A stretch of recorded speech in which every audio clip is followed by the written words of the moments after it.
I am the rocket man they talk about. I jump from star to star, I'll walk it out.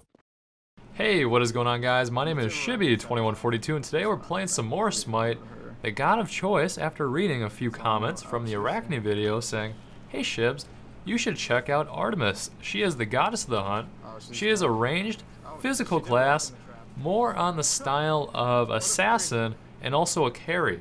So she's not going to be tanking really much damage and attacking from the backfield, but she has some tricks up her sleeve if someone tries to come up close and get you." Let's go over her abilities, what I like to do with her item-wise, and a general build and general strats. Okay then, let's start off with Artemis's passive, called Still Target. Artemis gains a 5% critical strike chance buff on each successful hit within 4 seconds. Her passive can stack a maximum of 3 times.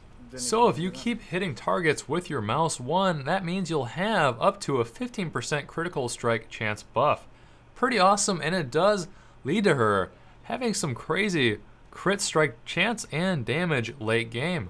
Let's go into Artemis's one ability, probably her weakest ability, or the one you always want to level up last in my opinion, called the Transgressor's Fate, where Artemis places up to 3 traps, usually just do 1 at a time. I mean, you can't do 3 at a time, that doesn't work. And they act additionally as wards, so that's something important where you can kind of radar the map.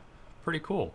Enemy gods coming within 5 feet of her trap will activate them, rooting the enemy gods, so basically holding them and doing some physical damage, not really a big deal, but it does hold them there for 3 seconds, so that's kind of a big thing. What you want to do then, once I talk about the ultimate, is you use her ulti, which is the boar, and then once the boar grabs them, put a trap right under them, and they really are not going anywhere unless they have purification beads, or maybe they're just pretty beefy and then we'll jump out after, but typically that's not the case. Artemis's 2 ability is called Vengeful Assault, where she attacks at a furious pace, increasing her attack speed from 35 being your one-time upgrade up to the 75% once it's fully upgraded, and then it also increases time from 3 to 5 seconds. So basically, you'll start attacking, working with your passive, you can really dish out some damage really quickly. Like Artemis, I just love playing as her. Moving on to her 3 ability with a cooldown of 10 seconds, Artemis fires a volley of arrows into a ground target. So that's where you see me put out the little circle in front of me and then select where it goes, suppressing all our enemies. Enemies caught within the volley are damaged from 90 up to 350, so it scales pretty well. Physical damage, and are also slowed by 25% for 2 seconds. Not a lot of people know about that slow, so you do not want to be captured within that. So Artemis has her boar, she has this that slows, and also the trap. So while she doesn't have any real escapes, in my opinion, like a dash or a jump, she does have some tricks up her sleeve, like I said before.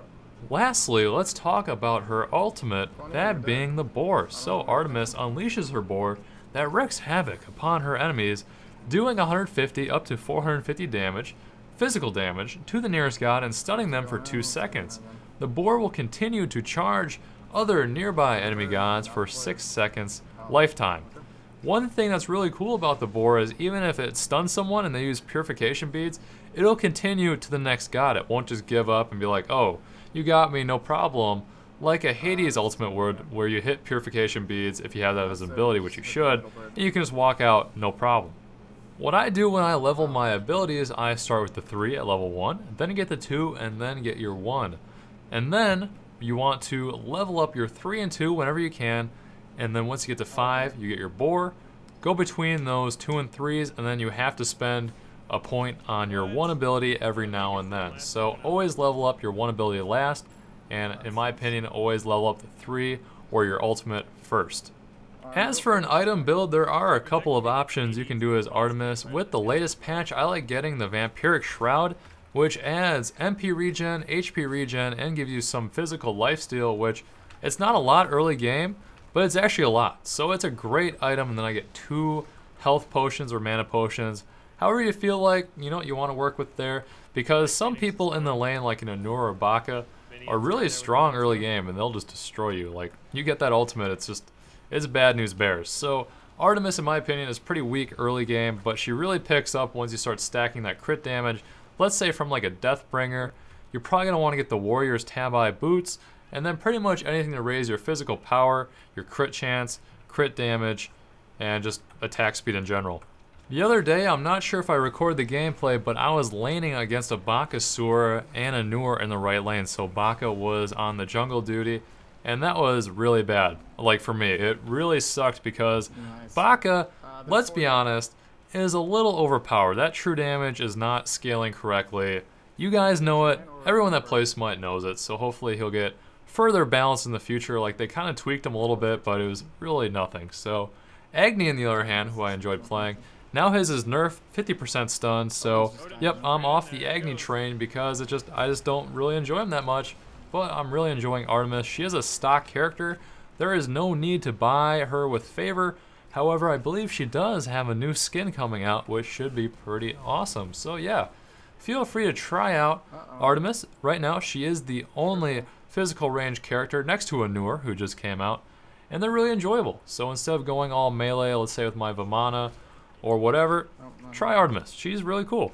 And once again, guys, when I'm talking about a god who is either fine or needs a buff or could be nerfed, this is just my opinion. I'm not saying indefinitely, this character needs to go down and be useless. No, I'm not saying that. Just from gameplay I've seen and in-game experience, that's just what I'm telling you. So am I right about anything that I'm saying right now in this whole video?